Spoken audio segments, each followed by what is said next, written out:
Hi, so in this session we are going to do another application of bit manipulation. So this application is you have to check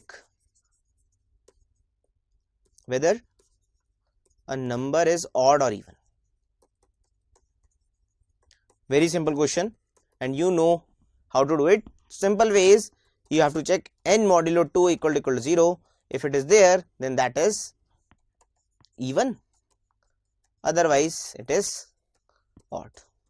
Simple way to check, but there is much better optimized version instead of this which you can use in computer programming. Sometimes कभी कभी 0.1 second से submit नहीं हो रहा था, तो ये अगर हमारा क्वेश्चन में यूज हो रहा है तो इसकी जगह हम बिटवाइज वाला यूज कर लेते हैं, कई बार सबमिट हो जाता है. It's just an hack. Generally ये यूज कर सकते हो, इतना कोई टाइम नहीं लग रहा होता, बट कभी कभी 0.1 सेकंड से फर्क पड़ रहा है तो यूज कर सकते हो. ओके, क्या यूज कर सकते हो? जो मैं अभी बताने वाला हूँ, बिटवाइज यूज कर सकते हैं. क्या कर सकते हैं बिटवाइज? सो कोई नंबर इवन या ऑड होगा, इसको बिटवाइज कैसे पहचान सकते हैं? सो लेट्स से 11 की बाइनरी रिप्रेजेंटेशन क्या होते हैं? 0 0 0 0 1 0 1 1. अगर तुम 8 को देखोगे, इट्स बिटवाइज इज 0 0 0 0 1 0 0. 9 को देखोगे 0 0 0 0 1 0 0 1. 10 को देखोगे 0 0 0 0 1 0 1 0. किसी भी ऑड नंबर को देखोगे उसकी लास्ट बिट 1 होनी बहुत जरूरी है. बहुत जरूरी नहीं, मतलब इट शुड बी देयर. उसकी लास्ट बिट पक्का 1 ही होगी. क्यों होगा ऐसा? क्योंकि ये सारी बिट्स किस नंबर से हैं? These can be 2 to the power 0, 2 की पावर 1, 2 की पावर 2, 2 की power 3.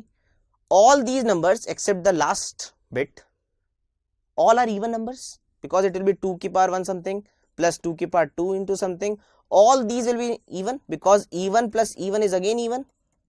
So all these numbers will be even. So all these addition will be even. अब किसी नंबर को ऑड होना है, number representation is like this only, 2 की power 1 into this plus 2 की power 2 into this, something like this. But एक ही number है जो कि ऑड है, that is 2 की power 0 into something, that will be 1 or 0.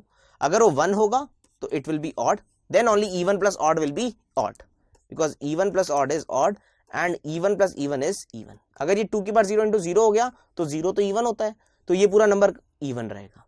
अगर ये नंबर ऑड होना है तो इसका 1 होना जरूरी है.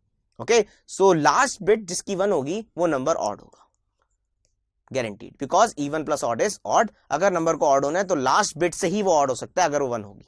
Okay, so that is the concept you can use to check number is even or odd. So now what you can do is, तुम्हें केवल क्या चेक करना है कि उसकी लास्ट बिट 1 है नहीं. You had already did check ith bit is 1 or not. Check ith bit is 1 or not. So now you need to check whether 0th bit is 1 or not. You need to do that. So what we did was n and 1 की power i. अगर ये equal to 0 आता है तो इसका मतलब ith bit is set, ith bit is unset. So it is equal to 0, that means it is unset. That means that bit is 0. ith bit is 0. If it comes out to be not equal to 0, then that means ith bit is 1, something like this. So यहाँ पर अब हमें क्या करना है? ith bit कौन सी है? हमारी 0th bit है, सबसे राइट मोस्ट वाली, that is least significant bit. So यहाँ क्या करना होगा? 1 को लेफ्ट शिफ्ट करना होगा 0 टाइम्स, so मतलब 1 ही रखना होगा. So तुम्हें n and of 1 करना होगा. n and of 1 करोगे, so अगर वो वैल्यू इक्वल टू 0 आती है, then that means 0th bit is 0, then that means that is even. अगर 0th bit, अगर n and 1 is not equal to 0 आता है, then that means 0th bit is 1, then that means that number is odd. So now your code can change to if n and 1. अगर if n and 1 equal to 0 आ रहा है तो मतलब वो bit 0 है, so it means even, otherwise it means odd. ये बहुत ज्यादा बेटर नहीं, but in terms of computer programming काफी बेटर है n modulo 2 equal to 0 check करने से. Okay, so you can just use bitwise operators. If n and 1 is equal to 0, then that means 0th bit is 0, then that means that number is even, otherwise that number is odd. So you can use this. Most of the time you can use n modulo 2, but have a good practice to use n and 1 equal to 0, especially for computer programming. Okay, great. Thank you.